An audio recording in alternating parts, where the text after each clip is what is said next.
Hoy vamos a ir a Deuteronomio capítulo 7, versículo 6. Llevamos algún tiempo estudiando los atributos de Dios. Hemos hablado de los atributos como es su soberanía, como es su poder. Hemos hablado de su santidad y hemos dicho que la santidad de Dios es una de las máximas hermosuras dentro de los atributos de Dios. Hoy vamos a avanzar un capítulo más y vamos a hablar de la fidelidad de nuestro Dios. Y para ello vamos a ir a Deuteronomio capítulo 7, versículo 9. Reconoce por lo tanto que el Señor tu Dios es verdaderamente Dios. Él es Dios fiel, que cumple su pacto por 1000 generaciones y derrama su amor inagotable sobre quienes lo aman y obedecen sus mandamientos. Leemos de nuevo. Reconoce por lo tanto que el Señor tu Dios es verdaderamente Dios. Él es Dios fiel, quien cumple su pacto por 1000 generaciones y derrama su amor inagotable sobre quienes lo aman y obedecen sus mandamientos. La verdad, hermano, que uno de los más grandes y de los más predominantes flagelos de la sociedad hoy día es la infidelidad. Una palabra que a algunos lo asusta, una palabra que a algunos le trae malos recuerdos, una palabra que a muchos inquieta y de alguna manera también les incomoda. Pero la verdad, hermano, que cuando nosotros hablamos de la infidelidad, estamos hablando del ser natural del hombre. Cuando hablamos nosotros de la fidelidad, estamos hablando de la palabra latín fidelitas, que significa la cualidad relativa a la lealtad. Lealtad es lo que significa esa palabra, fidelidad, bíblicamente hablando. Y cuando vamos también al diccionario, la palabra fidelidad significa firmeza y constancia en los afectos y las ideas y en el cumplimiento de todos los compromisos establecidos. Yo creo que esa definición encaja bien con lo que nosotros tenemos que hablar de Dios. Firmeza y constancia en los afectos y las ideas, en las obligaciones y en el cumplimiento de los compromisos establecidos. Hermanos, si hay alguien digno de confianza, ese es Dios. La infidelidad es uno de los pecados más predominantes en estos días malos. En el mundo de los negocios ya no hay confianza. Cuando usted va a realizar algún tipo de negocio, por muy grande o pequeño que sea, a usted lo invitan enseguida a la sala de un notario. ¿Por qué cree usted que lo llevan a la sala de un notario? Porque no están confiando en su palabra. Entonces, frente a un notario, un requisito, frente a un notario, un documento, de alguna manera asume y de alguna manera reúne un poco más de confianza. Aun cuando se han encontrado muchos notarios que también han hecho algunas cosas raras en nuestro país. En el mundo de los negocios, salvo excepciones cada vez más raras, los hombres no se sienten ligados ya a la palabra empeñada. Ya la palabra hoy no tiene el valor que tenía en tiempos antiguos. En tiempos antiguos lo hemos enseñado muchas veces, lo hemos graficado a través de lo que es la teología del pacto. Y hemos enseñado lo que realmente significaba la palabra pacto, que venía de la palabra berit o diateque, en griego, que significaba un compromiso, y que cada una de las personas que estaban comprometiéndose en el pacto, ellos de alguna manera estaban ofrendando y estaban trayendo animales, los cuales eran destrozados, despedazados y eran ofrecidos en una especie de pacto. Cada uno de ellos debía pasar por en medio de aquellos animales, simbolizando que si ellos no cumplían el pacto les iba a ocurrir exactamente lo mismo que a los animales. Ese era el pacto que se hacía en tiempos bíblicos. Era de alguna manera empeñar la palabra y comprometer lo que yo me estaba comprometiendo, si valga la redundancia, en lo que yo estaba tomando como un compromiso. Hoy día en la esfera social vemos también mucha infidelidad. Hoy día los políticos aparecen en las iglesias, ofrecen muchas cosas, pero luego cuando son ellos elegidos se olvidan y usaron solamente nuestros votos. De alguna manera son infieles. La infidelidad conyugal abunda por todos lados hoy día. Los sagrados lazos del matrimonio son quebrantados con la misma facilidad con que se cambia usted de calcetín. Así como alguien se cambia de calcetín, amanece por la mañana con un calcetín, a la tarde puede que tenga otro porque transpiró, porque sudó, porque se mojó. Bueno, así de fácil hoy día para la sociedad es el tema de la infidelidad matrimonial. Eso es algo que nosotros como cristianos, hermanos, debemos poner mucho cuidado y mucho énfasis en eso, ya que el matrimonio es para toda la vida.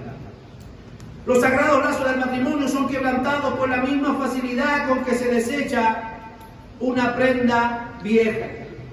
Y no solo en el matrimonio, no solo en la sociedad, también en la vida eclesiástica, también en la vida cristiana. Miles que comprometen solemnemente predicar la verdad, la atacan y niegan sin escrúpulo alguno. Muchos que han prometido, muchos que se han comprometido para predicar la verdad, hoy día vemos a muchos de ellos blasfemando. Vemos a muchos de ellos guiándose y yéndose por una línea diferente a la cual ellos comenzaron, de alguna manera manifestando un grado de infidelidad. No se olvide lo que el Señor le reclama en el libro de Apocalipsis a la iglesia de Éfeso en una de sus cartas, cuando Él le dice: yo conozco tu arduo trabajo, sé que eres esforzado, sé que has guardado, sé que has hecho muchas cosas, pero tengo contra ti, le dice el Señor. Una cosa tengo contra ti, que has dejado tu primer amor. Ese primer amor que nos apasionaba, ese primer amor que nos llevaba y que nos guiaba para estar en todo lo que a Dios concierne. Ese primer amor que estaba para ofrecer nuestros servicios a Dios más allá de nuestros límites y más allá de lo que nosotros mismos pudiéramos dar. Pero pasa el tiempo y pareciera que en vez de que la gente en la iglesia vaya mejorando, muchos van empeorando, muchos se van acomodando, muchos se van relajando, hasta el hecho de llegar a perder el primer amor. Y yo quiero decirles que perder el primer amor es traición. Perder el primer amor a Dios es traición. Es como aquella mujer que le dice a su esposo: mira, yo te voy a planchar la ropa, yo te voy a lavar la ropa, yo te voy a cocinar, yo voy a cuidar y a criar a tus hijos, yo voy a cuidar la casa, pero no me pidas que te ame porque yo amo a otro. ¿Cómo se sentiría usted como macho, como hombre, que le digan esas palabras? Usted no se quedaría allí, porque allí no lo aman. Bueno, nosotros le hacemos a diario eso a Dios. No pidas esto, no pidas acá, Señor, tengo muchas cosas, tengo muchos deberes, tengo muchos compromisos, tengo muchas pasiones, tengo muchas cosas, tengo muchos pecados. Y Dios va quedando de lado. Y Dios va recibiendo las obras de nuestro tiempo, va recibiendo lo que nos queda de energía. Y eso realmente no debe ser así, ya que el Señor dice que a Dios hay que amarlo con todo el corazón, con todas las fuerzas, con toda nuestra mente. Así que cuando nosotros hablamos de infidelidad, no solamente estamos hablando de infidelidad social, matrimonial, sino también se da mucho en la iglesia. Ningún lector o escritor puede pretender ser inmune a este terrible pecado.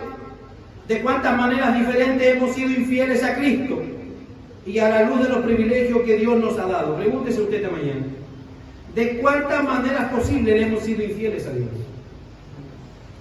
Cada domingo salimos de aquí con un compromiso. Cada domingo salimos de aquí diciendo: nunca más lo voy a hacer.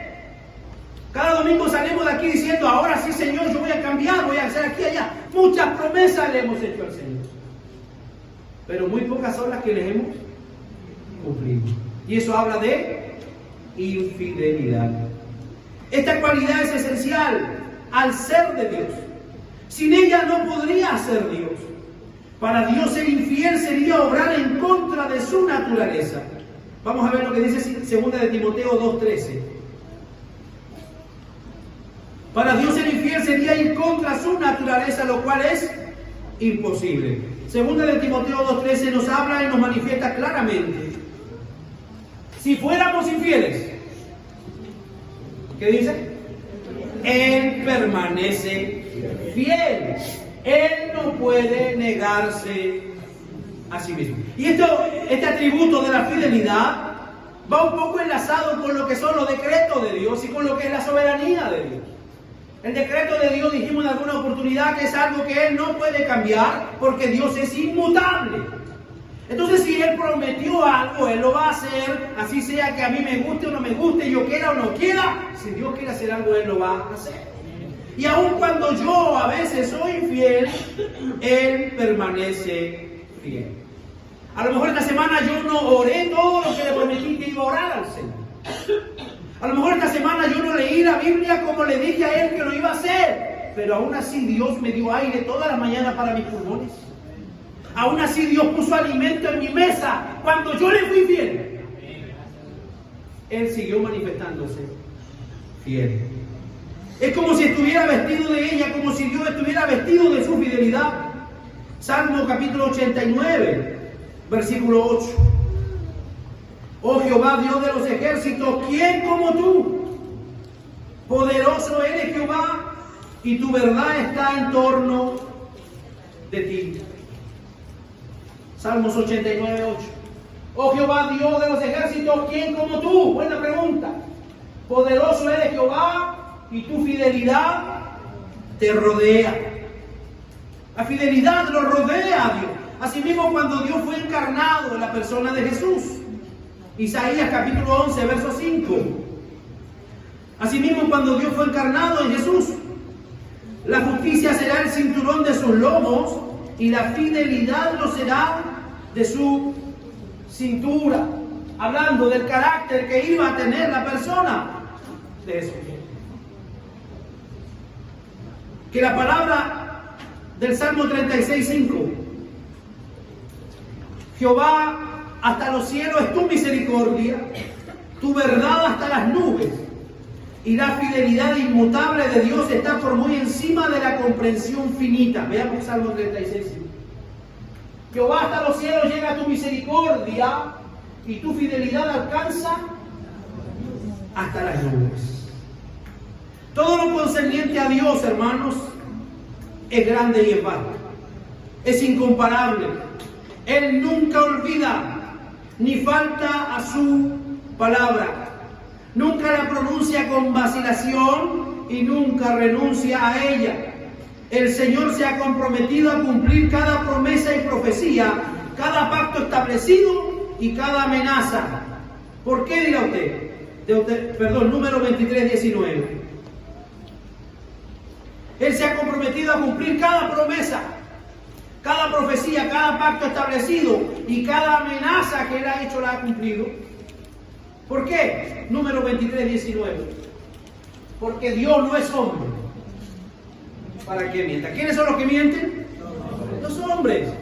Dios no es hombre para que mienta, ni hijo de hombre para que se arrepienta. Él dijo y no hará, habló y no lo ejecutará. Del mismo modo, Lamentaciones capítulo 3, versículos 22 y 23. Nunca decayeron sus misericordias, nuevas son cada mañana, grande es tu fidelidad. Lamentaciones 3, 22 y 23. Por la misericordia de Jehová no hemos sido consumidos. ¿Por qué no hemos sido consumidos? ¿Porque Dios no ve mi pecado? ¿Porque Dios no se ha enterado de que yo ando pecando? No. ¿Por qué no somos consumidos? Por la misericordia de Jehová no hemos sido consumidos, porque nunca decayeron sus misericordias. Nuevas son cada mañana, grande es su fidelidad. Las ilustraciones sobre la fidelidad de Dios son muy abundantes, hermano, en la Biblia. Hace más de 4000 años Él dijo, Génesis 8:22,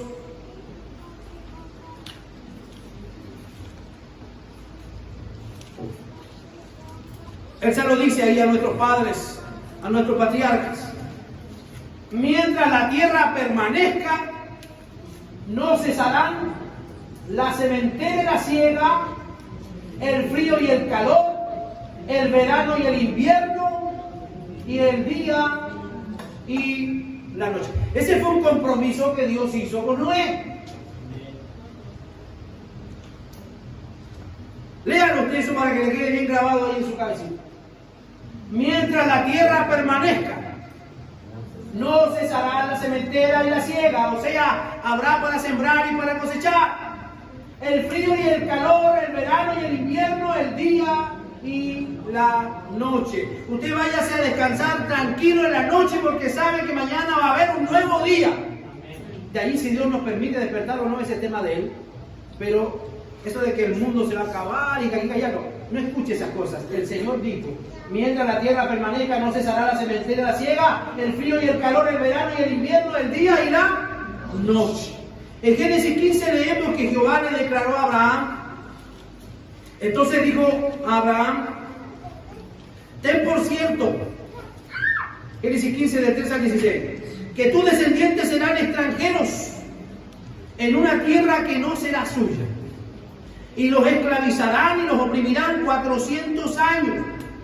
Pero yo también juzgaré a la nación a la cual servirán, y después de esto saldrán con gran riquezas. Pero tú irás a tus padres en paz, y serás sepultado en buena vejez. En la cuarta generación volverán acá. Los siglos sin curso pasaron, y los descendientes de Abraham gemían, Éxodo 12:41, mientras cosían ladrillos en Egipto. ¿Había olvidado Dios su promesa? No la había olvidado. Dios dijo que ellos iban a ir esclavos, pero que iban a estar un cierto límite de tiempo. Dios no había olvidado su promesa, no, por cierto. Leamos Éxodo 12:41. Y pasados los 430 años, léalo fuerte. Y pasados los 430 años, en el mismo día, no se pasó ni un día más ni un día menos, en el mismo día todas las huestes de Jehová salieron de la tierra de Egipto. ¿Había olvidado Dios su promesa? Por supuesto que no. En el día que salieron de la tierra de Egipto todos los escuadrones de Jehová, Dios había hablado por el profeta Isaías y declaró, por tanto el Señor mi Dios os dará señal. En Isaías 7:14 también hace una promesa. El Señor nos dará señal de aquí que la Virgen concebirá y dará a luz un hijo y llamará su nombre Emmanuel. Una promesa hecha 700 y algo años antes de que Jesús naciera. De nuevo pasaron los siglos, Gálatas 4:4. Pero venido el cumplimiento del tiempo, Dios envió su hijo nacido de mujer. ¿Qué dice el texto? Gálatas 4:4. Pero cuando vino el cumplimiento del tiempo, no antes ni después, sino cuando vino el cumplimiento del tiempo, Dios envió a su hijo nacido de mujer y nacido bajo la ley, para que redimiese a los que estaban bajo la ley, a fin de que recibiéramos la adopción de hijo. Así que, hermano, Dios es veraz, Dios es verdadero, su palabra de promesa es segura. En todas sus relaciones con su pueblo, Dios es fiel. En el hombre muchas veces no se puede confiar, pero nadie ha confiado jamás en Dios en vano. Esta verdad preciosa la encontramos expresada en cualquier lugar de las Escrituras, porque su pueblo necesita saber que la fidelidad es parte esencial del carácter de Dios. Este es el fundamento de nuestra confianza. Pero una cosa es aceptar la fidelidad de Dios como una verdad divina, y otra muy distinta, actuar de acuerdo con la fidelidad divina. Repito, Una cosa es aceptar la fidelidad de Dios como una doctrina, como una verdad. Y usted puede irse de aquí hoy diciendo, hermano, Dios es fiel. Dios es fiel. Pero mañana cuando usted enfrente el problema, realmente va a creer, va a confiar y va a vivir como que Dios es fiel. Ese es el propósito, hermano, de enseñar los atributos de Dios. No solo saber teológicamente más de Dios, sino vivir diariamente de acuerdo a lo que el Señor es. Si Él es fiel, yo tengo que confiar que Él es fiel, aún en las situaciones más difíciles que me toca vivir. Dios no me ha abandonado. ¿Contamos realmente con su cumplimiento? ¿Esperamos en realidad que haga por nosotros todo lo que Él ha dicho? Hebreos 10:23. ¿Descansamos con seguridad absoluta en las palabras de Dios? Eso es lo que pretendemos al enseñar los atributos de Dios. No que podamos adquirir más conocimiento como cristianos, sino que podamos practicar el Dios al cual nosotros estamos estudiando. Hebreos 10:23, ¿qué dice? Mantengamos firmes. ¿Cómo hay que mantenerse? Firme. Mira que está a su lado, dígale, mantente firme. Mantengamos firmes sin fluctuar la profesión de nuestra esperanza. ¿Dónde está puesta su esperanza? ¿En que mi compadre me va a ayudar? No, si mi prima dijo que me iba a ayudar, mi familia me va a ayudar. No, ¿qué es lo que tenemos que hacer? Manteniendo la profesión de nuestra esperanza, porque fiel es el que prometió. Fiel es el que prometió. Y eso tiene que a nosotros, hermanos, hacer hondo en nuestro corazón. Fiel es el que lo prometió. ¿Le ha fallado alguna vez a alguien aquí Dios? ¿Los hombres le han fallado? Sí. ¿Cuántas veces? Nos faltan dedos para decirlo. ¿Sí o no? Pero Dios es fiel. Fiel es el que lo prometió. Hay épocas en la vida de todos los hombres, incluso en la de los cristianos, cuando no es fácil creer que Dios es fiel. Nuestra fe es penosamente probada muchas veces. Nuestros ojos son oscurecidos por las lágrimas. No podemos aceptar a ver la obra de su amor. Los ruidos del mundo aturden nuestros oídos y no escuchamos a Dios.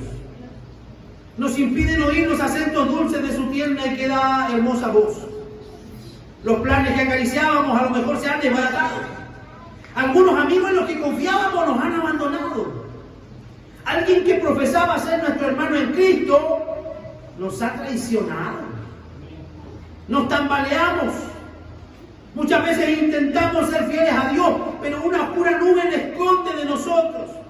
Encontramos que para que el entendimiento carnal es difícil, mejor dicho, imposible, armonizar las cosas difíciles de la providencia con las gratas promesas de Dios. Vamos a Isaías capítulo 50, verso 10.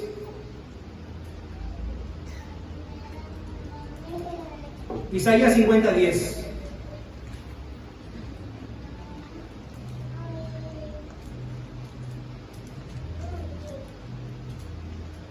¿Quién hay entre vosotros que teme a Jehová y oye la voz de su siervo? El que anda en tinieblas y carece de luz, confíe en el nombre de Jehová y apóyense en su Dios. Aún a veces cuando las tinieblas nos rodean, aún a veces cuando vamos pasando por el valle de sombra de muerte, necesitamos que esta palabra sea real en nuestra vida, apoyarnos y confiarnos en Dios. Aunque no podamos armonizar el proceder misterioso de Dios con las declaraciones de su amor, espera en Él. Dile que está a tu lado, espera en Él.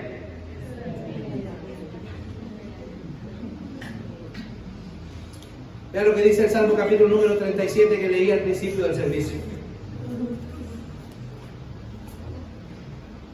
No te impacientes a causa de los malignos, ni tengas envidia de los que hacen iniquidad, porque como hierba serán cortados y como la hierba verde se secarán. Confía en Jehová y haz el bien. ¿Qué tengo que hacer yo?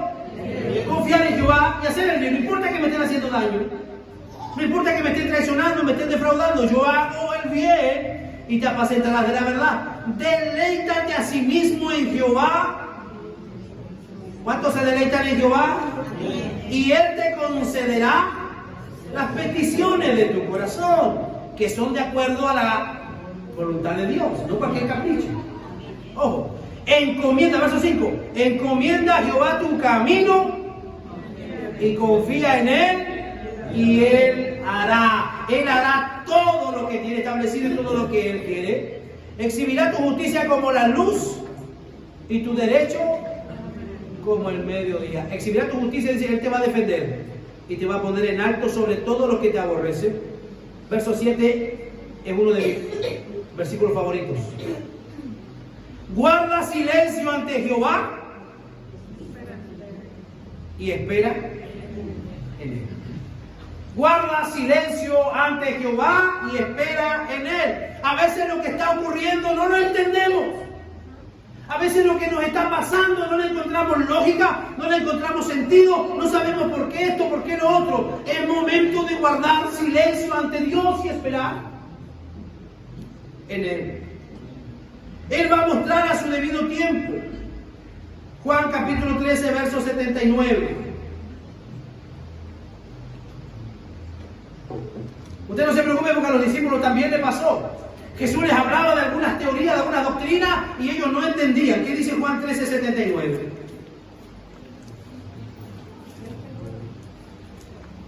Lo que yo hago tú no lo entiendes ahora, más lo entenderás después. Los resultados van a mostrar que Dios no ha olvidado ni ha defraudado a los suyos. Lo que dice Isaías 30, 18. Empero Jehová esperará para tener piedad de vosotros, y por lo tanto será ensalzado teniendo de nosotros misericordia, porque Jehová es Dios de juicio, bienaventurados todos los que le esperan.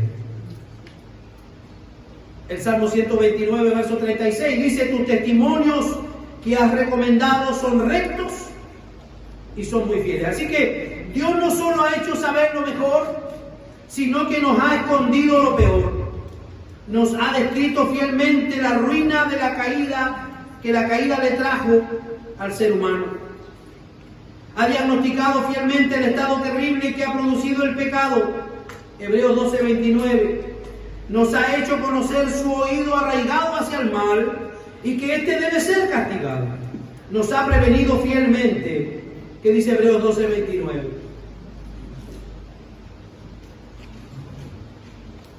Porque nuestro Dios es fuego consumidor. Su palabra no solo abunda en ilustraciones de fidelidad de sus promesas, sino que también registra numerosos ejemplos de su fidelidad en el cumplimiento de sus amenazas. Cada etapa de la historia de Israel ejemplifica este hecho solemne. Lo mismo sucede en lo referente a los individuos. Faraón, por ejemplo, Acán, y otros muchos son tantas pruebas a menos que hayamos acudido ya o que acudamos a Cristo en busca de su refugio. El tormento eterno del lago de fuego será el que nos espere. Dios es fiel. Dios es fiel al proteger a su pueblo. Primera de Corintios 1:9. Fiel es Dios por el cual sois llamados a la participación de su Hijo.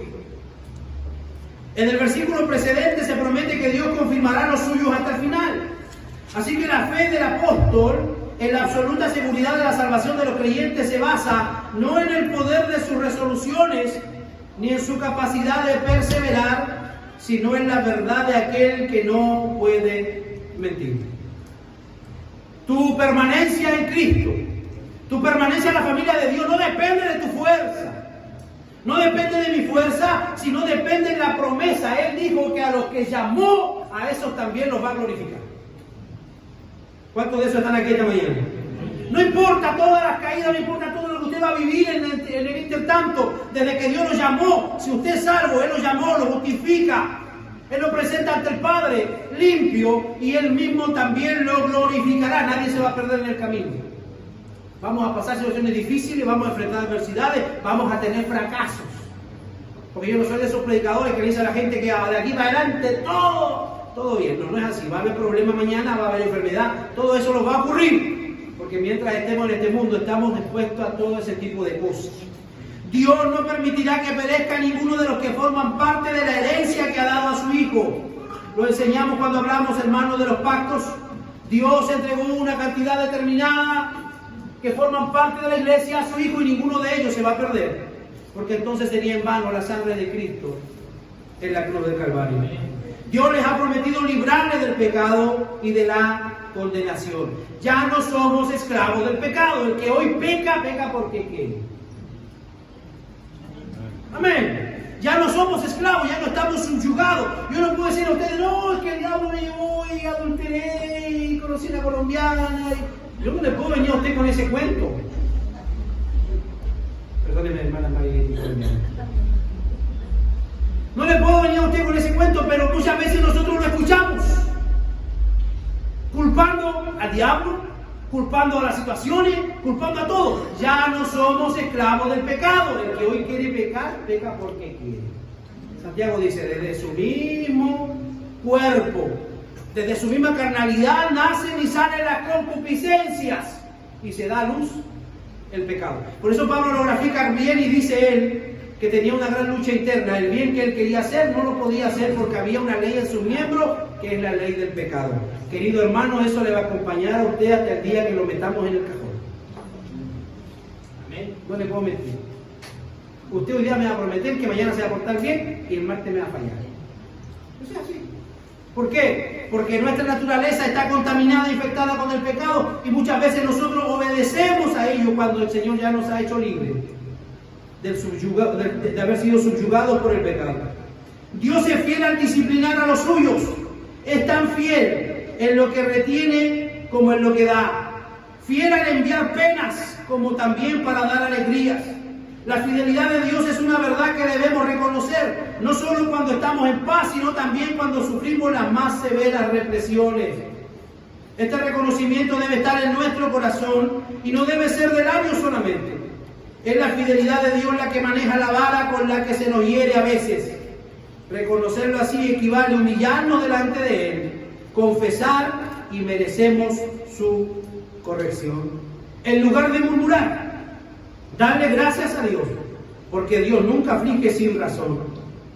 Vea que dice 1 Corintios 11:30. Dios nunca aflige sin razón, hermano. Siempre hay una razón, siempre hay un motivo, siempre hay un propósito. ¿Qué dice 1 Corintios 11:30? Por lo cual hay muchos enfermos y debilitados entre vosotros, y muchos duermen. Lo hemos explicado muchas veces lo que esta terminología significa. En la iglesia de Corinto se estaba viviendo una situación pecaminosa, había mucho libertinaje, había división dentro de la iglesia, y aún ellos en esa condición tomaban la cena como si nada estuviera pasando. Pablo dijo, por ese motivo es que hay muchos enfermos entre ustedes, porque la sangre de Cristo no es algo que yo no pueda basurear o lo pueda tomar con liviandad. Hay muchos enfermos y debilitados entre vosotros, y otros muchos duermen. Cuando su vara cae sobre nosotros, digamos con Daniel capítulo 9, verso 7, tuya, Señor, es la justicia y nuestra es la confusión del rostro. La pena y la aflicción no son solo compatibles con el amor prometido del pacto eterno, sino son parte de la administración del mismo Dios. Dios es fiel no solamente a pesar de las aflicciones, sino también al enviarlas. Salmo capítulo 89, versos 32 y 33. Entonces visitaré con vara su rebelión y con azote sus iniquidades, mas no quitaré de él mi misericordia, ni falsearé mi verdad. O sea que aunque venga la disciplina y la corrección, la promesa del Señor sigue de manera intacta.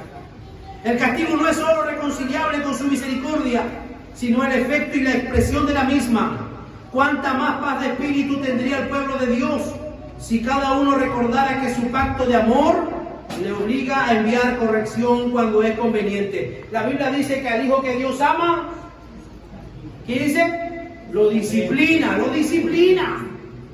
Porque si se nos deja sin disciplina, dice, seríamos bastardos, no seríamos considerados hijos. Las aflicciones a cada uno de nosotros nos son necesarias. Oseas 5:15.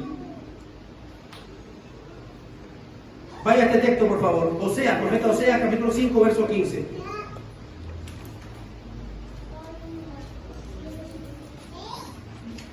Oseas de los profetas menores.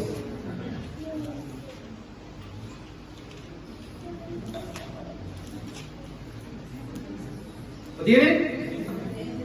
¿Qué dice? Andaré y volveré a mi lugar hasta que reconozcan su pecado y busquen mi rostro. En su angustia me... ¿Sí o no que cuando somos quebrantados? ¿Sí o no que cuando somos tocados por la adversidad, tocados por la enfermedad, cuando somos tocados por la angustia, cuando uno de nuestros hijos es tocado, ¿qué es lo que hacemos? ¿O yo nomás lo hago? No seas mentiroso. Es ahí cuando uno se pone la carga, como que se pone la mochila y se pone la ropa de combate, y ahí uno va y se humilla y ora y ora y ora. ¿Y por qué no oró cuando estaba todo bien? Entonces Dios tiene que a veces permitir la angustia. ¿Para qué? Para que en la angustia le busquemos. Iglesia, no esperemos que Dios nos angustie. Iglesia, no esperemos que la vara venga sobre nosotros para buscarlo. Búsquelo ahora que está bendecido. Búsquelo ahora que está prosperado. Búsquelo ahora que está todo bien en casa. No espere que llegue la aflicción para recién empezar a doblar rodillas. Primera Tesalonicenses 5:24. Fiel es Dios que os ha llamado, el cual también lo hará. Aquí se refiere a los santos que son guardados enteros sin reprensión para la venida del Señor Jesucristo. Dios nos trata según nuestros méritos, pues no tenemos mérito alguno. Dios no nos trata según nuestros méritos, sino según su propio gran nombre.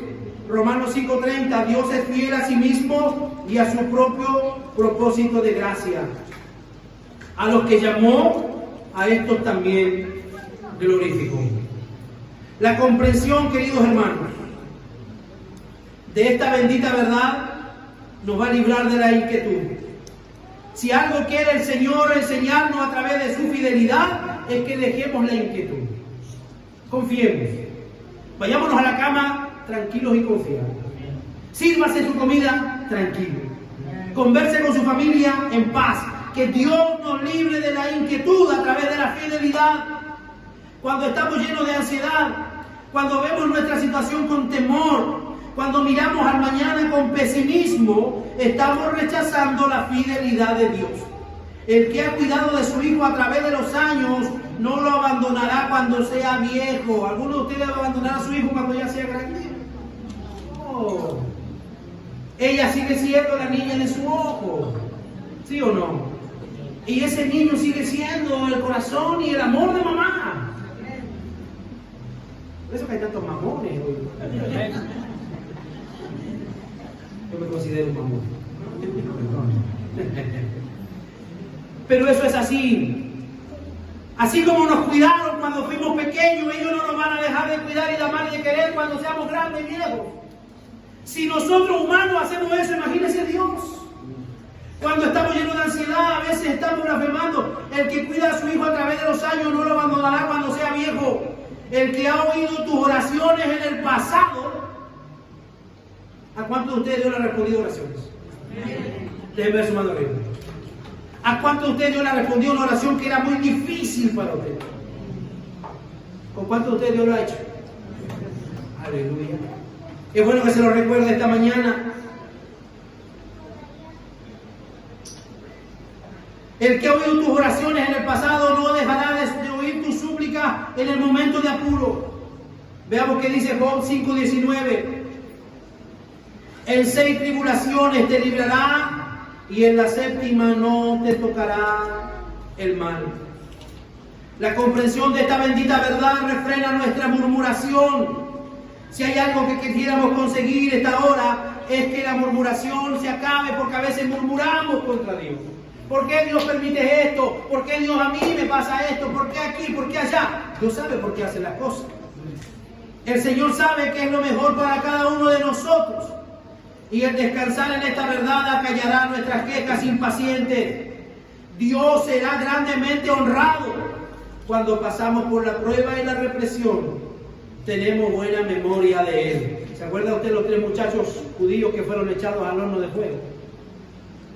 Cuando ellos dijeron, el Dios al cual nosotros servimos, Él puede librarnos de tu mano, Rey, y del fuego los librará. Es en esos momentos, cuando estamos entrando al horno del problema, de la prueba, de la enfermedad, que tenemos que echar mano de la confianza en Dios. La Biblia dice que los echaron al horno y se paseaban del horno de fuego y había una cuarta persona que les acompañaba. Era la presencia de Dios, era Jesucristo, el Hijo de Dios, que se paseaba con ellos. La Biblia dice que fueron sacados y ni su ropa tenía olor a humo. Eso se llama confiar en Dios. Tenemos buena memoria de Él, vindicamos su sabiduría y justicia y reconocemos su amor, incluso en la misma reprobación. La comprensión, iglesia, de esta bendita verdad aumentará nuestra confianza en Dios. Por eso, los que son afligidos según la voluntad de Dios, 1 de Pedro 4:19, encomiéndenle sus almas como fiel creador, haciendo bien. 1 de Pedro capítulo 4, versículo 19, por favor.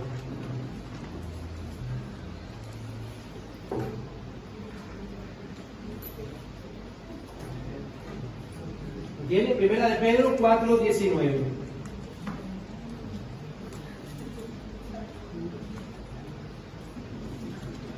De modo que los que padecen según la voluntad de Dios. ¿Qué significa eso? Que los que padecen haciendo la voluntad de Dios, no cualquiera de los que padece, porque puede que hoy día yo esté padeciendo porque me endeudé, porque hice alguna champonada, estoy padeciendo. No, esta palabra no es para mí entonces. Es para los que padecen haciendo la voluntad de Dios, queriendo ser cada día mejor, buscando la santidad, predicando el Evangelio, orando, leyendo la Biblia. Bueno, de modo que los que padecen según la voluntad de Dios, ¿qué dicen? Encomienden sus almas al fiel Creador y hagan el bien. Cuando depositemos confiadamente nuestras vidas y nuestras cosas en las manos de Dios, plenamente persuadidos de su amor y su fidelidad, pronto nos contentaremos con sus provisiones y nos daremos cuenta que Dios lo hace todo bien. Diga conmigo, Dios lo hace todo bien. Una vez más, Dios lo hace todo bien. Los hombres a veces hacemos todo mal. Todo mal. Como a veces me dice el maquitata, lo hiciste todo mal. Los hombres debemos reconocer que a veces hacemos todo mal, pero cuando depositamos en Dios nuestra confianza, Él nos muestra su fidelidad, porque Él lo hace y sabe hacerlo todo bien. Quiero que cierre sus ojos, hermanos.